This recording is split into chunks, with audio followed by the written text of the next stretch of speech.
Hello guys, in this video I'm going to show you where you can find profile photo settings on Telegram. But first I wanted to tell you that don't forget to subscribe, because at 10,000 subscribers I will show you my YouTube revenue statistics and growth strategy, how I make money online. So first open the Telegram app. After that click on the three lines at the top of the screen. After that click on the settings. You can see the settings section, and the second option is privacy and security. Click on that.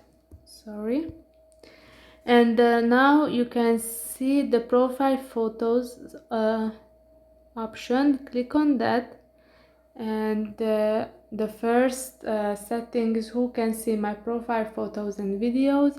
You can select everybody or my contact, and you can add exceptions. You can add users or entire groups as exceptions that will override the settings above. And here you have two options. If you have selected my contacts, always allow or never allow. Or if everybody, then you can add users, never allow. So this is for this video. I hope that it was helpful for you. See you in the next one. Bye bye.